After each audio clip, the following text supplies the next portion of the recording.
Bismillahirrahmanirrahim. Assalamualaikum warahmatullahi wabarakatuh. Kembali lagi di channel cerita nyata. Sebut saja namanya Magiwil. Magiwil ini sehari-hari berjualan sayur. Dia keliling dari satu ke kampung yang lain.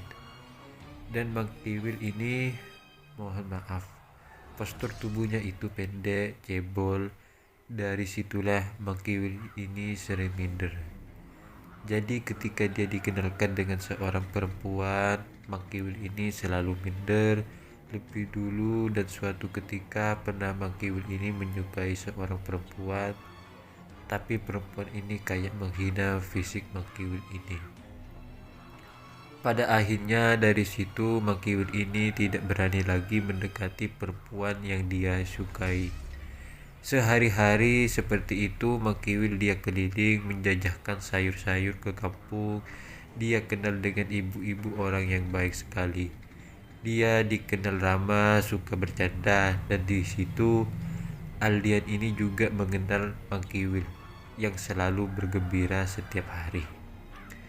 Nah, suatu ketika tiba-tiba Magiwil ini tidak berjualan. Ada satu hari Magiwil ini tidak berjualan. Magiwil enggak jualan sampai 5 hari. Nah, orang-orang bertanya-tanya kemudian menuju ke rumah orang tua Magiwil.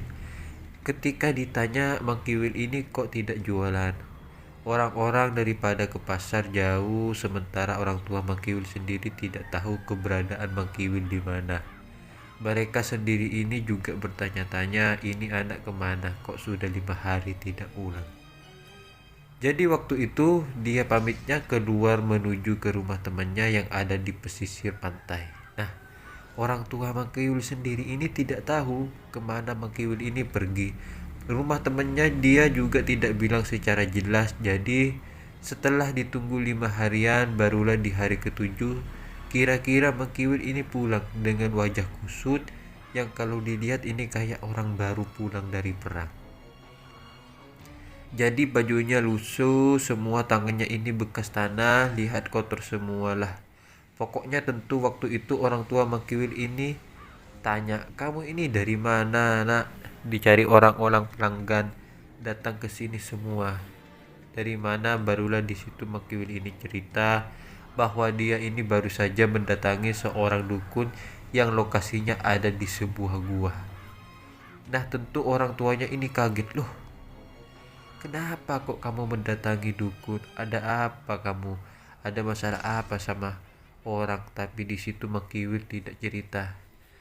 Barulah keesokan harinya beliau ini berjualan seperti biasa. Sementara orang tua Magiwil dan orang-orang ini belum mendapat jawaban yang pasti kemana Magiwil hilang selama sekitar 5 harian itu. Sampai suatu ketika Magiwil ini selesai berjualan, dia duduk-duduk di sebuah warung kopi, dan kebetulan di situ banyak juga anak-anak muda, termasuk Aldian. Di sana ada juga orang-orang yang sedang nongkrong di sana.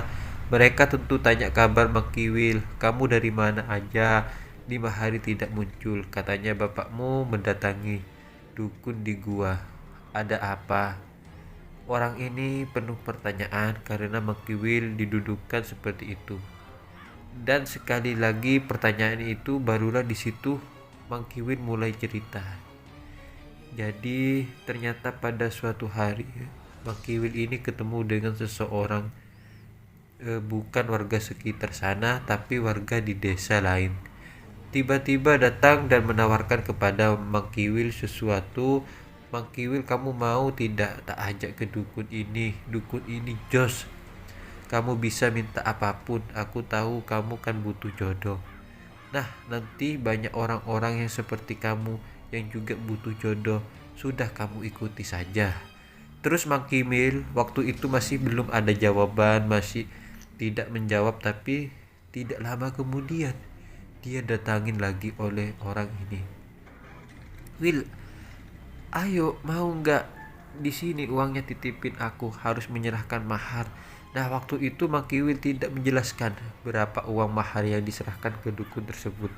Jadi singkatnya, Mang Kiwil ini pun tertarik, dia tergoda, akhirnya uang diserahkan ke satu orang ini. Terus si orang ini bilang ke Mang Kiwil, besok pagi kita berangkat bareng menuju ke sana.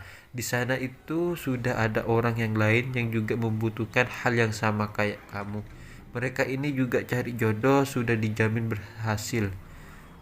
Nah, Mang Kiwil pun semangat. Akhirnya pada hari itu Mang Kiwil ini pamit kedua orang tuanya. Dia mau berangkat menuju rumah temennya karena nggak mau orang tuanya ini curiga. Waktu itu yang diingat oleh orang tuanya Mang Kiwil bahwa Mang Kiwil ini membawa beberapa barang.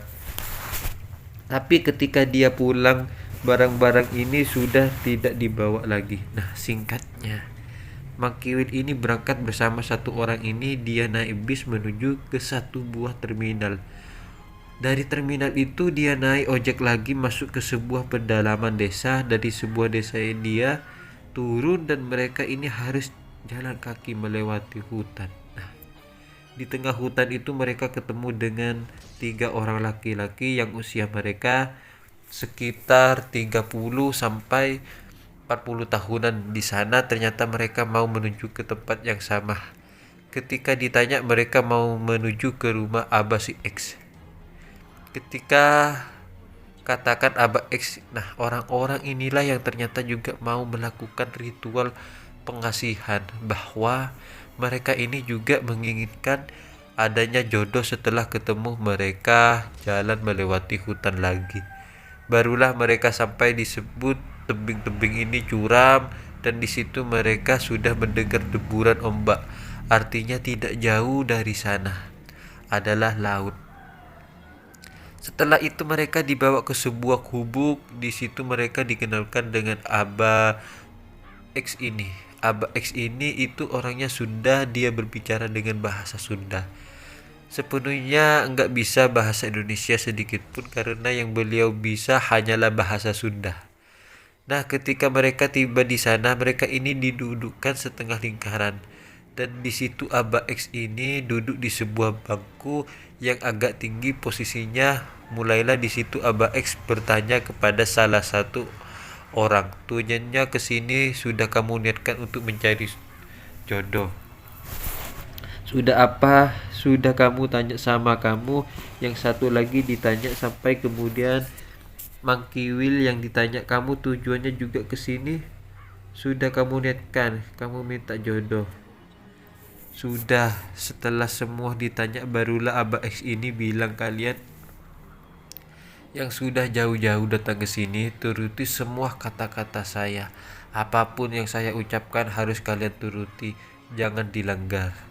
Kalau dilanggar ini akibatnya bisa fatal, bisa nyawa kalian yang terancam, atau bisa juga mental kalian ini yang harus putus, alias kalian bisa dan gila.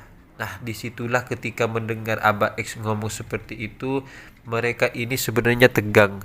Kondisinya setelah Abah X ngomong seperti itu, mereka dipersilahkan masuk ke sebuah gubuk untuk mengikuti proses ritual. Sebelum puncak ritual yang dilakukan di malam hari, di dalam gua ini, di dalam gubuk itu mereka ini duduk membuat lingkaran, dan mereka itu disuruh diam, disuruh untuk belajar meditasi, belajar tenang. Di situ Mang Kiwil pun mengikuti. Akhirnya sampai sore hari mereka disuruh mandi kembang. Setelah mandi kembang, mereka balik lagi ke gubuk itu menunggu malam hari, jadi sekitar jam 8 malam. Ketika suasana desa ini sudah benar-benar sepi, yang terdengar hanya deburan ombak, mereka diserahi lampu minyak satu-satu, termasuk Mang Kiwil ini dikasih lampu minyak, dan mereka berjalan mendekati tebing yang besar itu. Tidak jauh dari tebing itu ada sebuah lubang. Ini sebenarnya adalah gua. Tapi gua ini lubangnya sangat kecil sekali, dan di situ Mang Kiwil melihat orang yang pertama kali masuk ke gua itu adalah Abah si X. Dan masuknya itu dengan cara merangkak, benar-benar merangkak, karena kalau tidak merangkak tidak bisa masuk ke sana. Jadi setelah Abah X ini masuk, lampu lentaminanya itu pun dibawa. Tidak lama setelah satu orang pengikut dari Abah X ini masuk diikuti oleh orang-orang yang lain. Nah, kebetulan waktu itu Mang Kiwil ini posisinya orang ketiga yang masuk dengan tubuh Mang Kiwil yang kecil. Dia tidak kesulitan masuk ke gua itu. Disitulah dia merangkak sekitar hampir 3 meter, barulah dia melihat ada gua besar di sana, dan di sana itu ada sebuah batu. Dan di atas batu itu ada tumpukan bunga-bunga 7 rupa. Di situ juga ada dupa yang menyala, jadi aroma di dalam gua itu benar-benar wangi dupa dan juga wangi bunga. Begitupun Mang Kiwil ini masuk, dia sudah melihat Aba X ini posisinya sudah duduk di atas batu. Posisinya bersila, semua yang sudah masuk ke dalam gua itu disuruh duduk bersila menghadap ke arah Aba X ini. Jadi waktu itu Mang Kiwil juga ikut membentuk setengah lingkaran. Beliau duduk bersila dan kemudian beliau bermeditasi. Nah, dalam meditasinya itu Aba X ini belum mengucapkan apapun. Nah, sampai sekitar setengah jam mereka bermeditasi, barulah Aba X ini berbicara dengan bahasa Sunda. Jadi kira-kira waktu itu Aba X ini bilang, kalian semua setelah ini tidur aja semua, jangan ada yang melek satupun. Ada semua harus tidur. Nah, di samping kalian ada selimut. Kalau misalnya kalian kedinginan bisa pakai selimut ini. Tapi pesan saya jangan ada yang tidur semua. Harus tidur membuka mata pun tidak boleh. Nah, nanti ini yang menyala hanyalah satu lampu minyak, yang lain lampu minyak harus dimatikan. Apapun yang terjadi kalian tidak boleh bangun, tidak boleh membuka mata. Paginya kami akan ke sini. Nah, setelah mereka itu pun menuruti, iya mbah, mereka pun akhirnya mulai membaringkan badan. Tidak lama setelah itu Aba X ini keluar dari gua tersebut. Dan Mang Kiwil ini menangkap jelas, mungkin orang-orang yang ikut ritual waktu itu mereka ini mungkin sudah kecapean. Tapi tidak dengan Mang Kiwil. Mang Kiwil ini kebiasaannya tidurnya ini selalu dini hari. Jadi ketika itu Mang Kiwil melihat ada 1 orang atau 6 orang termasuk Mang Kiwil, semuanya ini tertidur kecuali Mang Kiwil. Nah, sebelumnya Mang Kiwil ini juga bingung, dia mau memejamkan mata ini juga susah, rasanya dia nggak bisa tidur di jam sore seperti itu. Akhirnya ketika Mang Kiwil melihat semua orang sudah tidur, Mang Kiwil berusaha tidur. Dia tutup selimutnya, selimut yang hanya terbuat dari karung koni itu ditutupkan supaya Mang Kiwil bisa memejamkan mata. Dicobalah memejamkan mata, kira-kira waktu itu mungkin sudah hampir 2 jam lebih. Mang Kiwil coba memejamkan mata. Nah, tiba-tiba Mang Kiwil ini belum bisa tertidur, dan tiba-tiba secara bersamaan Mang Kiwil ini mendengar ada suara langkah kaki, suara orang yang masuk ke dalam gua. Nah, karena waktu itu cahaya ini hanya ada satu lampu minyak, jadi cahayanya benar-benar remang-remang.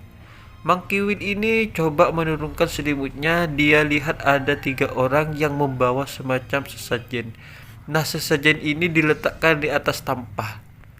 Di situ ada nasi tumpeng, ada ayam ingkung diletakkan persis di bawah batu yang tadinya diduduki oleh Aba X ini. Diletakkan di sana. Di sini Mang Kiwil melihat jelas karena posisi lampu minyak itu dekat dengan batu yang diduduki Aba X itu. Nah, dari situ Mang Kiwil bisa melihat jelas mungkin ini sesajennya. Jadi Mang Kiwil ini melihat secara perlahan, dia tidak mau 3 orang ini mengetahui bahwa Mang Kiwil belum tidur. Setelah itu barulah 3 orang ini keluar, tapi keluarnya itu sangat buru-buru. Padahal waktu mereka menempatkan makanan-makanan ini, mereka itu perlahan banget, pelan-pelan banget dan hati-hati. Tapi ketika makanan-makanan atau sesajen ini sudah diletakkan, mereka larinya buru-buru. Buru-buru untuk keluar. Ternyata tidak lama setelah itu Mang Kiwil ini mendengar lagi ada suara langkah kaki, tapi itu bukan manusia, ada sedikit erangan-erangan. Nah, Di situ Mangkiwil itu takut. Dia coba buka mata lagi. Ternyata dia melihat ada sekitar 5 ekor anjing. Warnanya hitam semua dan anjing-anjing ini mengeluarkan air liur semua. Jadi dengan bersuara, anjing-anjing ini langsung mendekat ke arah sesajen itu dan memakan dengan lahap. Dengan rakusnya mereka makan, dan di situ Mangkiwil ini sempat menggerakkan kakinya sedikit karena dia juga takut anjing ini mengenai kaki dia. Tarik sedikit kakinya. Ternyata ada salah satu anjing yang mendengar pergerakan dari kaki Mangkiwil. Dia sempat noleh ke arah Mangkiwil, tapi Mangkiwil langsung menutup selimut pelan-pelan supaya anjing ini tidak melihat lagi. Nah, ternyata satu ekor anjing ini yang tadi melihat Mangkiwil, dia mendekat ke arah Mangkiwil. Jadi anjing ini mengendus-endus kaki sampai tubuh Mangkiwil diam, gak bisa bergerak sama sekali. Tidak lama kemudian satu anjing ini kembali lagi ke kawannya. Dia makan lagi dengan rakus. Nah, di situ Mangkiwil mencoba lagi melihat. Jadi dia melihat semua makanan yang ada di sana dimakan sampai benar-benar habis. Yang tersisa hanyalah kembang 7 rupa. Semua dilahap habis oleh anjing-anjing ini. Tidak lama kemudian anjing-anjing ini masih mengitari di sekitar sana. Mereka belum keluar dari gua. Tiba-tiba salah satu dari anjing ini muntah. Dan muntahnya ini persis di atas tampak itu. Tidak lama setelah itu beberapa anjing yang lain ikut muntah, dan muntahnya itu dimuntahkan persis di atas tampah. Setelah semua anjing ini muntah, di sana barulah anjing-anjing ini keluar dari gua tersebut. Nah, tidak lama setelah itu Mangkiwil mendengar lagi ada suara ribut. Ternyata begitu Mangkiwil lihat ini, ada sekawanan monyet yang datang langsung menuju tampak-tampak itu. Tidak, Mangkiwil ini bisa melihat jelas muntahan-muntahan anjing yang ada di atas tampak tadi itu dimakan dengan lahapnya oleh kawanan monyet ini. Dimakan dengan lahapnya, seolah-olah monyet ini tidak makan muntahan anjing. Jadi mereka makan dengan sangat menikmati sekali. Nah, Mangkiwil ini melihat pemandangan ini sekitar hampir 10 menitan, dan dia ini hampir muntah menyaksikan pemandangan itu. Tapi dia tahan. Barulah setelah itu beberapa monyet ini kembali ke atas tampak dan mereka muntah semua di sana. Jadi artinya makanan-makanan yang dimakan oleh anjing tadi dimuntahkan oleh anjing ini, dan muntahan anjing ini dimakan oleh monyet. Monyet tersebut dimuntahkan kembali oleh monyet-monyet. Ini persis di atas tampak menyerupai makanan. Nah, setelah itu barulah monyet-monyet ini keluar dari gua. Nah, pemandangan menjijikkan ini dilihat secara detail oleh Mangkiwil. Nah, setelah monyet-monyet ini keluar, suasana itu menjadi semakin merinding. Suasana ini menjadi semakin horor. Mangkiwil ini sering beberapa kali mendengar ada suara perempuan yang ketawa, ada suara perempuan yang nangis, dan suara tangisannya itu mendekat ke arah orang-orang yang tidur itu, termasuk di dekat Mangkiwil sendiri. Tapi Mangkiwil berusaha untuk tidak melihat sama sekali. Dia benar-benar takut waktu itu. Dia tidak mau melihat hal-hal yang aneh lagi. Nah, kejadian itu sampai benar-benar matahari ini terbit. Setelah matahari terbit, barulah Mangkiwil ini mendengar suara dari Abah X ini masuk bersama satu orang temannya atau tangan kanannya. Ketika Abah X ini masuk, Abah X langsung membangunkan orang-orang. Nah, karena Mangkiwil ini tidak tidur sama sekali, Mangkiwil itu bangun agak terlambat supaya dia terlihat dia tidur.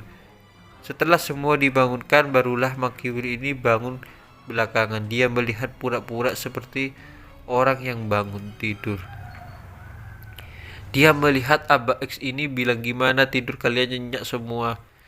"Nyenyak, Bah." Mangkiwil pun menjawab, "Nyenyak, Bah." Terus Abah X tanya, "Ada enggak dari kalian yang mendengar suara-suara aneh?"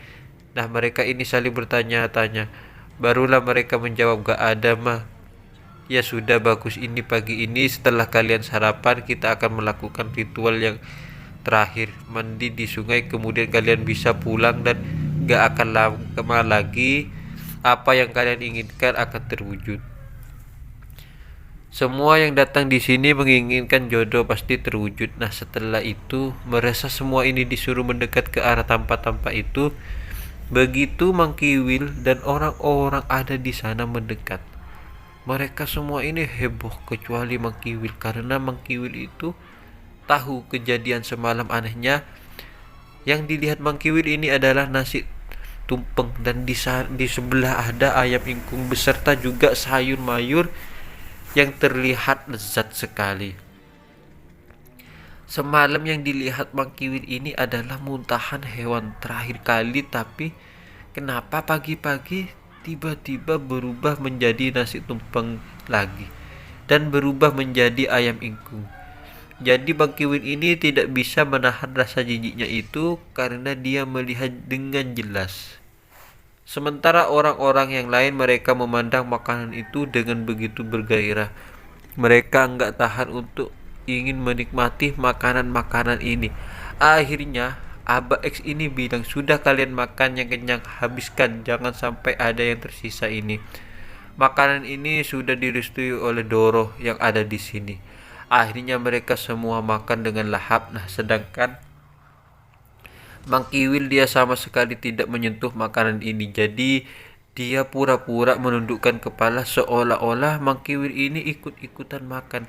Karena Abah X itu mengawasi terus beserta tangan kanan beliau. Nah, sekali waktu Abah X ini berbincang dengan tangan kanannya itu, disinilah kesempatan bagi Mang Kiwil itu menghindari dari makan ini sampai semuanya ini selesai. Barulah Abah X ini menyuruh mereka semua keluar dari gua. Ketika semua keluar dari gua, mereka disuruh menuju ke sungai. Dan setelah menuruni sungai, mereka semua dimandikan, dicelupkan untuk beberapa kali. Dan kemudian Abah X ini ngasih sesuatu ke mereka. Sebuah batu kecil dibungkus dengan kain warna putih dibawa oleh mereka masing-masing. Begitu juga Mang Kiwil juga dikasih itu. Nah, setelah batu ini dibawa, mereka pun dipersilahkan pulang. Mang Kiwil pun berjalan kaki melewati hutan. Tiba-tiba di tengah hutan dia seperti mendapat bisikan. Jadi entah bisikan ini dari mana datangnya, kayaknya seolah-olah Mang Kiwil ini disuruh membuang bungkusan ini. Akhirnya karena dibisikan ini dengar terus menerus oleh Mang Kiwil, sebelum sampai di terminal, batu yang dibungkus dengan kain ini dibuang oleh Mang Kiwil. Karena dia merasa ini sudah tidak butuh lagi. Kalau aku seperti ini, bisa-bisa aku celaka. Karena dari awal Mang Kiwil tidak mengikuti prosesi itu. Singkatnya, dia pun naik bis, dia pulang. Sesampainya di rumah, orang tuanya bilang bahwa Mang Kiwil ini sudah tidak pulang sekitar 7 harian. Padahal menurut Mang Kiwil dia hanya pergi dan menginap di gua itu hanya sekitar semalam. Tapi menurut pengakuan dari orang tuanya, Mang Kiwil ini sudah pergi dari rumah 7 harian. Nah, hal ini bisa dibuktikan lagi oleh Mang Kiwil dari laporan orang-orang yang ada di sana. Mang Kiwil ini dipastikan tidak berjualan sekitar 7 harian, dan disitulah Mang Kiwil percaya ternyata dia ini sudah pergi dari rumah sekitar 7 hari. Setelah Mang Kiwil cerita hal ini ke orang-orang, jadi mereka ini mendengar cerita Mang Kiwil itu juga agak keheranan. Ketika di bagian anjing yang memuntahkan makanannya, mereka juga merasa jijik. Mereka itu akhirnya bilang ke Mang Kiwil, "Mang, ngapain sih Mang Kiwil ini mendatangi dukun?" Sudahlah, Mang Kiwil ini percaya diri aja. Insya Allah nanti Allah kasih jalan. Allah kasih yang terbaik buat Mang Kiwil. Kita doakan bareng-bareng ya. Teman-teman akhirnya spontan mereka semua ini mendoakan semoga Allah berikan yang terbaik untuk Mang Kiwil. Insya Allah Mang Kiwil ini segera mendapatkan jodoh. Amin. Akhirnya mereka semua mengaminkan. Nah, setelah itu Mang Kiwil pun beraktivitas seperti biasa. Mang Kiwil sendiri bersyukur bisa terlepas dari hal-hal semacam itu.